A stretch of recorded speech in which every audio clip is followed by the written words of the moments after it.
હા તો good morning, જય માતાજી, જય મુરલીધર અને સ્વાગત છે તમારું અમારા નવા બ્લોગમાં. આજે છે ને કાલે 2 દી પહેલાં આપણે પાણી વાર્યું હતું બાજરામાં, અને પછી પાછું એકવાર છે ને હેઠા ઊંચો બહુ રહી ગયો હતો.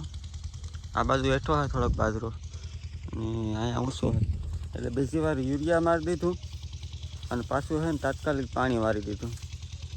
એટલે થોડોક અધેર આવી જાય ને તો આપણે છે ને સારો થઈ જાય. વધારે તો છે ને સારા આટું થઈને આ બધી મહેનત કરીએ. બાજરો થોડોક ઊંચો વધારે વહી જાય ને બધી એક હરખો થઈ જાય. બાકી સવારે છે ને મસ્ત થઈ ગઈ, તો બધી એક હરખી થઈ ગઈ, એમાં વાંધો નથી. બાજરામાં છે ને થોડાકમાં આ બાજુ હેઠો એટલે બધામાં છે ને યુરિયા મારી અને પછી મોટર ચાલુ કરી દીધી. 5-5 મિનિટે ચારો ભરાય તાજુ પાઈ ગયો છે એટલે આ ચારો એ ભરાઈ ગયો તો ફટાફટ ચારો વારીને પછી પાછો બ્લોગ ચાલુ કરીએ.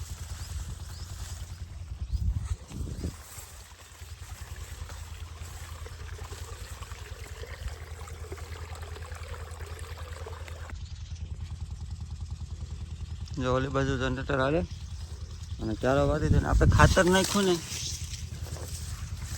એમાં જ આ રીતના છે. આપણે ખડ બીગું હોય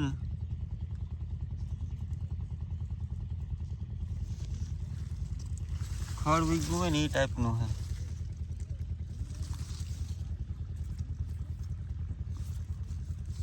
હવે શું કારણથી છે એ ખબર નથી પડતી કઈ.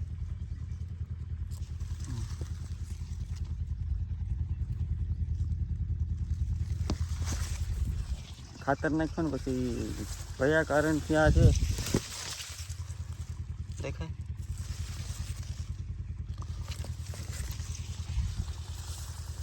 હોય બિયારણ છે કે ખાતરના હિસાબે, નાઇટ્રોજનના હિસાબે એવું શું કે શું છે એ ખબર નથી.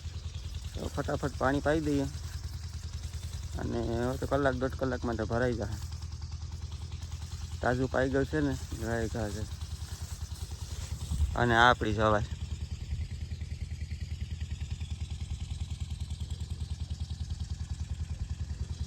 સવારમાં તો કંઈ ઘટતું જ નથી. એ તો આવી પણ નથી. બાજરામાં છે ને થોડોક હેઠો રહી જાય આ બાજુ.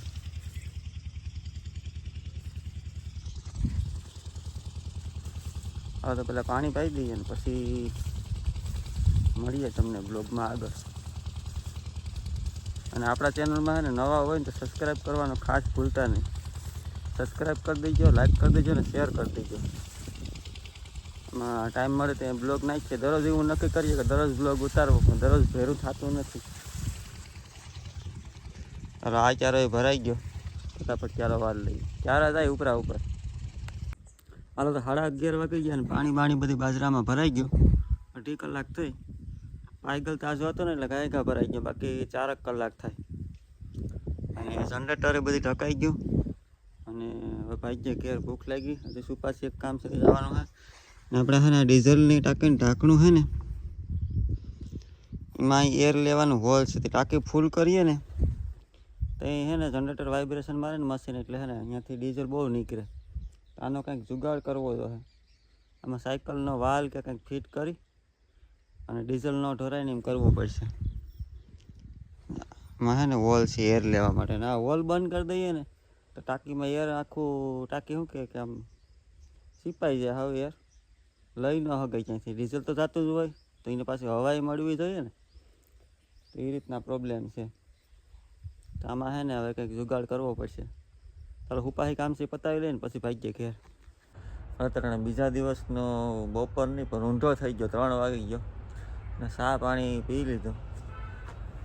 અને હવે છે ને આપણે કાલ પછી આ મકાનમાં છે ને બોર્ડના અને લાઇટ ફિટિંગના અને નકશા અને એ કરવાનું હતું ને એ બધી થઈ ગયું. નવીમાં છે ને ખાસા પાડવાવાળા કાલ કે પરમથી આવી જાય. ને પાઇપ ફિટિંગ છે ને નળ ફિટિંગનો સામાન એને આપણે ભરવા જવાનો. તો એ ટાંકો અને પાઇપો ને બધી ભરતા આવીએ. ધીમે ધીમે બધો સામાન ભેરો કરીએ. ને લગભગ 20-25 દિવસ આપણે ટ્રેક્ટર ચાલુ નથી કર્યું ને એક જગ્યાએ પડ્યું. આ તબિયત પણ છે ને થોડીક શરદી વધી ગઈ. કંઈ મજા આવતી નથી જોઈએ એવી.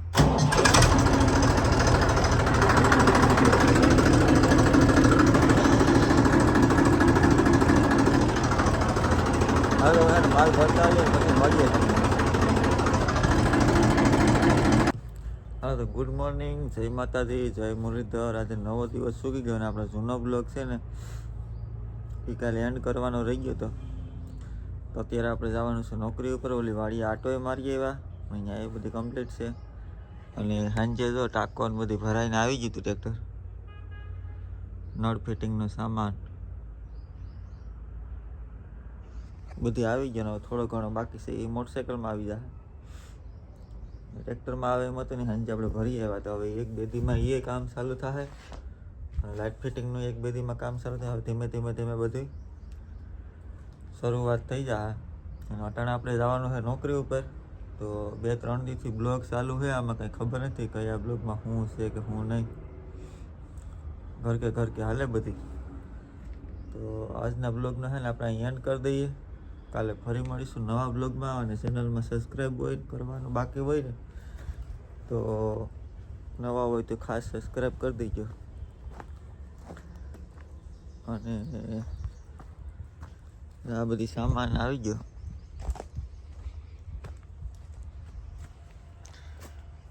આમાં રમકડા ને બમોડિયા ને પાઇપો ને ટાંકો ને.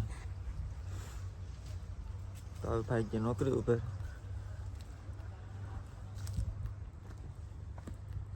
કાલે ફરી મળીશું નવા બ્લોગ.